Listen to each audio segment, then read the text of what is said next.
Yes, that is part of our business plan 2023 on a downside scenario, and I'm hopeful that if the market turns around, we would, inshallah, break even much earlier. But the trajectory that we're looking at is a extended L-shaped recovery, and very likely it's 2023. And I hope it doesn't go south from there. Really, Adam. I'm personally worried, and in most airlines, not only Malaysia Aviation Group, we're pulling all levers, and we're hopeful that the market will recover.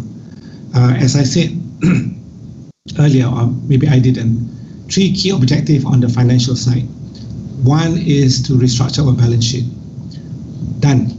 Number 2 is a turnaround of P&L. P&L cannot be turned around overnight or next 6 or 5 or 7 months.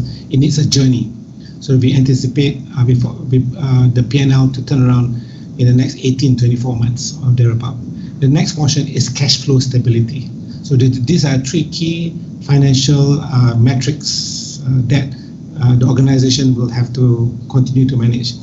Notwithstanding that we have resetted our balance sheet, doesn't mean that game's over on the balance sheet. No, we will have to be very cautious of what we're going to invest in the future, especially the commitment by the shareholder by providing us the working capital. And we must be very assertive of where we want to invest. And Adam, 3.6 billion is not to pay salary. It's just a fraction. Our payroll only constitutes approximately 7% of our operational costs, our OPEX. And the main bulk of the 3.6 billion is for growth for this airline.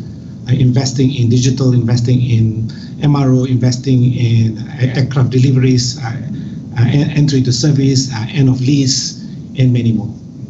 If you are looking at Malaysia Airlines revamping its LOPA, our seat configuration in the aircraft, that's not yet.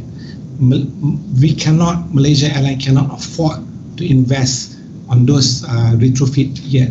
So this is where I am coming from, we are coming from, with regards to a very qualitative aspect to the consumer of the premiumness that Malaysia Aviation Group can offer.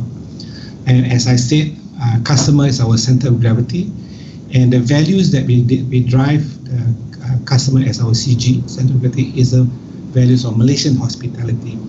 We believe strongly this is a very strong product proposition, and admittedly, 2015 to thereabout 2017, 2018, we've lost our way. Our customer experience is horrible.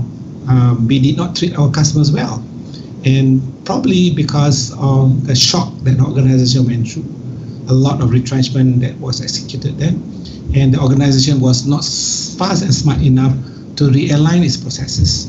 But that's over and done with. The qualitative index in 2019 started 2018, 2019. Our CSI, customer